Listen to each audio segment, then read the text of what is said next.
What's up, guys? Welcome back to This Just In. Thank you for joining me today. In this video, I'm going to go over some really good gaming stocks that I think are going to do very well moving forward. I've been trying super hard, doing a lot of research the last few days to try to bring some more value in these stocks versus a lot of growth stocks because of how hard the market's been selling off. But let's not waste any time. Let's jump in and take a look.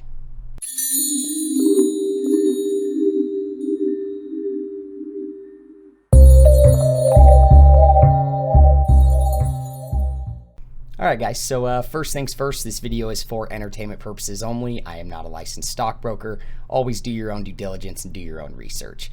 Before we get started, subscribe to the channel. Hit the bell notification so you can stay up to date. I post new videos every day, of everything that I'm watching and all the stocks that I think will do well. So real quick, everybody that has been subscribing, thank you so much. You have no idea how much it means to me, especially how I just started this channel.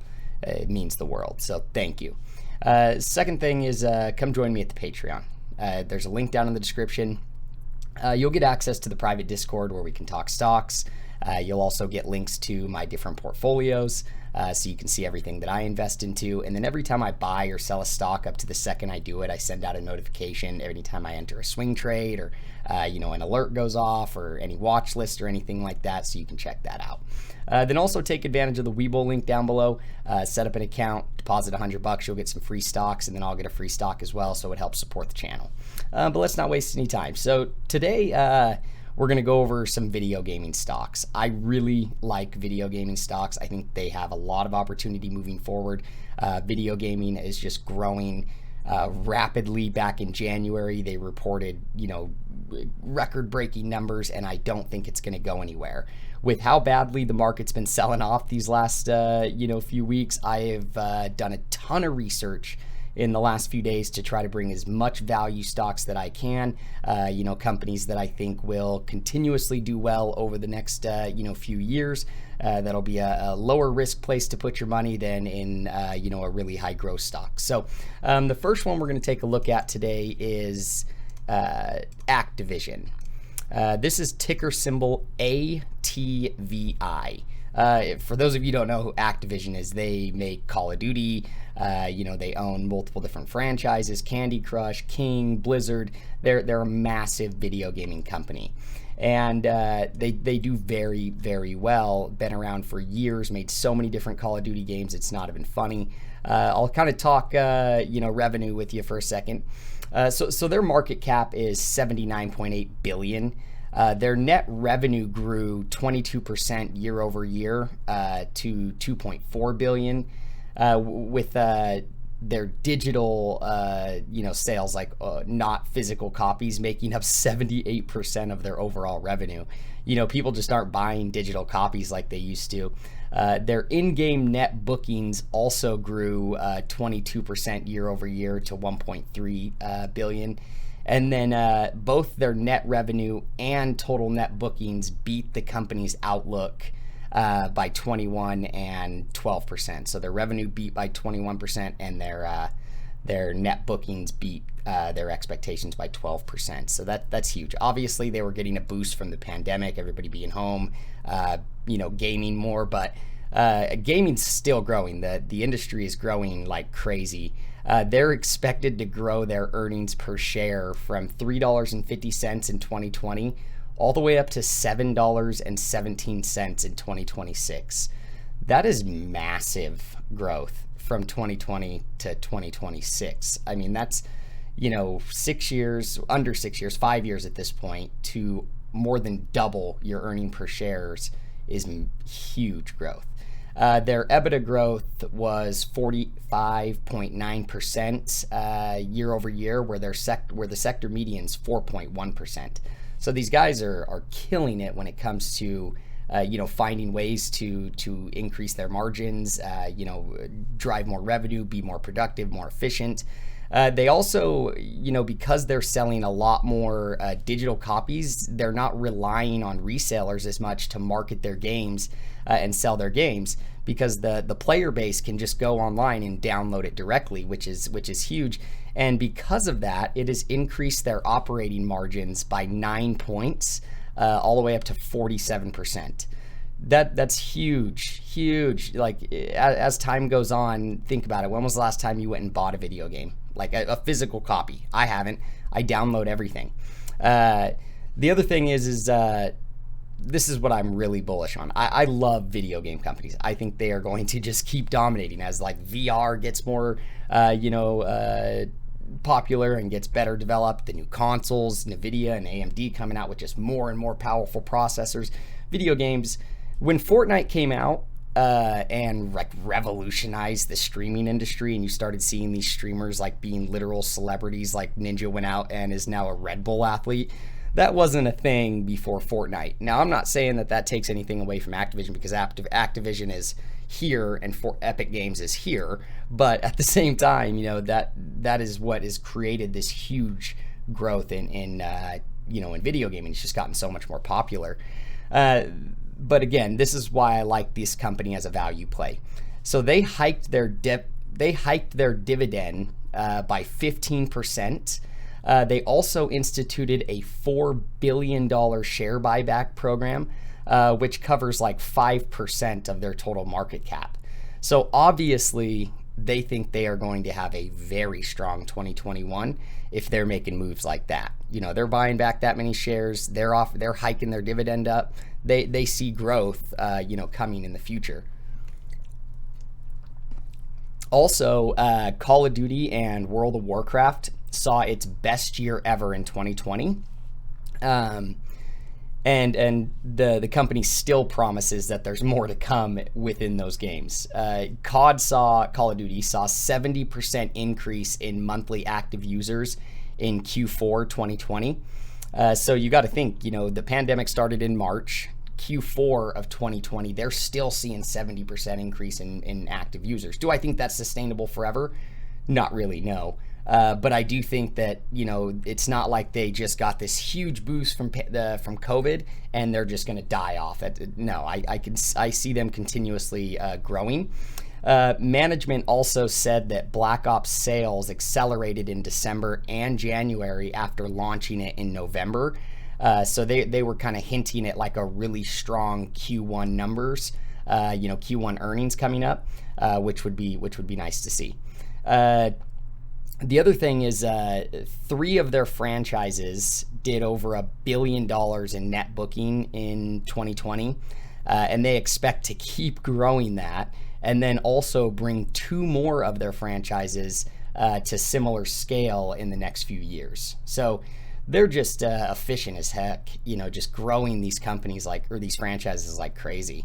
Now, this is why I think that they're not just going to fall off and hit a wall after the big growth from COVID. The average US gamer has increased from 30 years old in 2012 to 35 to 44 years old in 2020, with more than 40% of the gamers being girls, females. That's huge. I remember back when I first started playing video games, there was not very many girls that played, and there was no adults that played. So think about it like this. My generation, I'm 27 years old. When I was a kid, there was the PlayStation 1, and the Xbox, or the Nintendo 64 and stuff like that. So they were just starting in the video gaming industry. My parents, they didn't grow up with video games, stuff like that. I've got a nephew that's 8 years old. That kid literally can shred a video game better than me. The only thing he's ever known is video games. So in my opinion, people are going to be playing video games at older and older ages as time goes on. I mean, when I'm 50, I literally think I will still play video games because I grew up with it. Our parents didn't. That's why they don't. And so as kids just continue to grow up with technology in their hand, they're going to continuously, use it as time goes on. So let's take a look at the chart. Those are the reasons why I really like Activision. Call of Duty has been around for ages. They're a great company. They're a beast. They kill it. So let's take a look at the chart. So if you can see back here, looking at the daily chart, so it looks like they've got earnings coming up May 10th. This was back here in March. They had a, not actually that bad of a sell-off, but then just started growing like crazy, obviously, because more people were home playing video games. Continued to grow, had this big gap up right here. Looks like they gapped up February 4th, and then obviously have been selling off pretty hard right now. Everybody's selling off right now. But today they're actually positive. They're up just about 1/4%. So the reason why I'm giving you guys, these video game stocks is because they're more of a value play. They're big companies. They do well. They hike their dividends. They're doing share buybacks. These are companies that we can get steady growth out of for years to come. We may not see 50, 60, 70% runs in 6 months, but that's okay. You've got to be diversified, and I wanted to bring you the best value stocks that I could that are still in a cool industry, that are still fun to invest into. So I do like the way that this is coming back down, kind of blowing past the 50-day moving average. Kind of getting down here. If it could get down here to this $88 level, that would be nice. I do think that they are a little expensive right now. It would be really nice to get them back down here to this, $75 range. But even if it doesn't, even if, it stayed right here, I still believe that in the next 3, 4, 5 years, this company will do very well. Even in the next 12 to 24 months, I could see this stock continuously growing at a steady rate. Again, this is not, a growth stock that's going to get us ridiculous gains year over year. But I do think that it will give us consistency. And that's what a lot of us are looking for right now. So definitely check these guys out. I think they are a great addition to any portfolio. I own this stock. I also own Turtle Beach and Sony. I've made previous videos about those. I'll link those above right here. I do not own the next one we're talking about. The next stock we're going to talk about is Electronic Arts. This is EA Sports. Everybody knows EA Sports. I do not own this stock yet. No, I took it out of the growth portfolio. I do not own this, but I will be putting it back in my growth portfolio that I dollar cost average into pretty soon. So as of right now, they've got a market cap of $42 billion. They've got a PE ratio of 32, which is a little bit high, but it's not too bad when you think about how these guys are they're cash cows. They're just a cash producing machine. Their gross margin is 20.7%. I really like that. That's a very nice gross margin for a company like this. They've had a revenue growth of 5.23%. For like the last multiple years. I mean, that's year over year, but if you look at their revenue growth for like the last 10 years, they've had a few up years, a few down years, but for the most part, it's just steady, consistent growth. It's nothing crazy. They're not growing by 40% a year, but that's okay. Again, this is a value company. It's a good big company that will continuously do well. They've also got some upcoming catalysts that I really like, but we'll get to that. So they also have a forward revenue growth of 9.19. So they're actually projected to grow their revenue faster than they have, at a bigger rate than they have before. Jumping from 5 to 9. That's jumping pretty heavily. I mean, that's like a 70% increase. I think let's see, 5 to like 50% increase, 60% increase from where they're at today, which is great. Now that's projected, obviously, but the other thing that I like is their leveraged free cash flow growth year over year was 33%. I love seeing companies have nice cash flow. Anytime they can grow cash flow, that's huge for me. The couple of catalysts that I like with these guys. So they are coming out with the new NCAA football game. The last time they came out with the NCAA football game was back in 2014. People are obsessed with this game ever since they stopped making it. I guess they get emails all the time, asking them to bring it back. When they announced that they're bringing it back, they tweeted, "Now you can stop, emailing us about it." They also have people selling the copies of it on Amazon and eBay for like $230 a piece for an old copy of a 2014 game. So they also sold back in 2014 1.5 million copies of that game in the first year, and they have literally sold tens of millions of copies since then. So I think that's a huge catalyst for these guys. Obviously, when that game comes out, they are going to sell so much of it. Especially that it's going to be on the new consoles, so better graphics. People are going to be so excited to play that game. The other thing is they've been acquiring smaller gaming companies. EA Sports does really poorly on mobile gaming. Where Activision has like Candy Crush, it's been like one of the best games in the world for a long time. EA does not do well on mobile games. So they have acquired Codemasters, and then they also acquired Glue Mobile. I like the acquisition of Glue Mobile. I really do. Codemasters is obviously cool, but Glue Mobile is where I think it will help them the most on the mobile gaming aspect side of it. Before they got acquired, Glue reported earnings back on February 8th that actually beat earnings per share, and it came in about 13% or 13 cents a share, earning per share, 13%. So they're positive. That's great. They're making money, and that's great for a small, newer gaming company. For the quarter, they also reported bookings of 124.8 million, and then they also had 31.4% revenue growth in 2021, and a net income that was 121% higher in Q4 than in Q4 2019. So they're already doing well as a company, Glue Mobile. They're already growing their earnings. They're already growing their bookings. Like I said, EA sucks with mobile gaming. Their mobile gaming only made up 8% of their revenue in the previous quarter, where Glue Mobile can help with that. They have already seen like 560 million in net bookings in 2020, which is like 72% of EA Sports' mobile gaming already, their net bookings already. So just right there, they partner up, they start doing things together, and that will help out EA expand their mobile gaming a ton.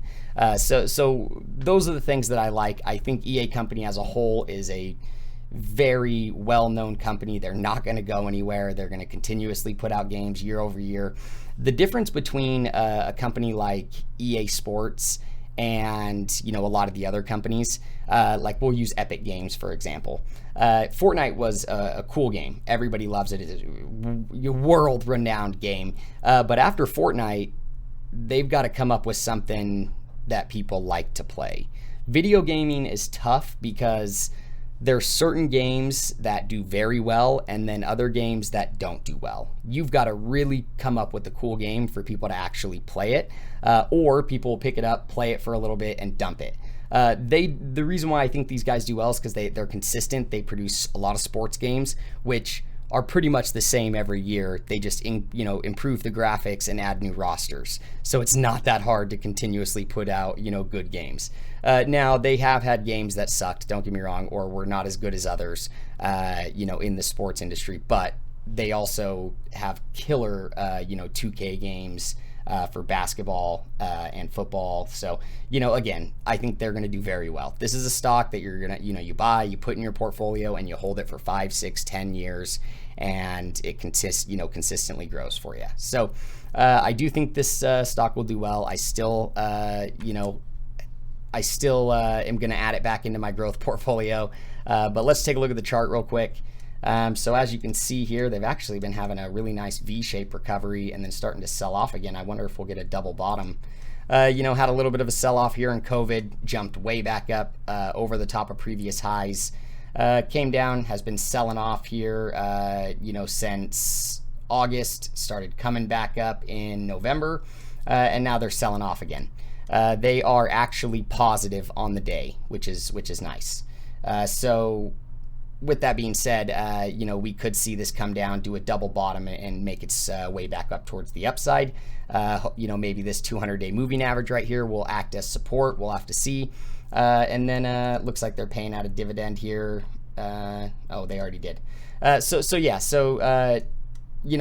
would like to see this come back down here to the 115 level. That's pre-pandemic levels. That would be the entry I would be looking for. I think this company does need to come down about 25% to get to more of a fair market value. depending on what you're trying to do. If you're trying to hold it for 5-10 years, you know, obviously you want to let it come down. You don't want to buy it right here and it continues to sell off and then you got to ride it back up. I plan on dollar cost averaging into this stock. I'm going to buy it, put it in my portfolio, dollar cost average into it. And so, you know, I'm going to pick it up sometime next week when I see it hit a level that I'm comfortable with, and then just keep cost averaging into it, because I know that 5 years later, this company will be in a better place and will be doing much better. They're not going anywhere. So that's it for today, guys. If you have any questions, please let me know. Put it down in the comments. I'd love to hear from you. If there's any value stocks that you want me to cover, let me know. You know, come join me at the Patreon. I'd love to have you there. And I'll see you guys in the next one. Peace.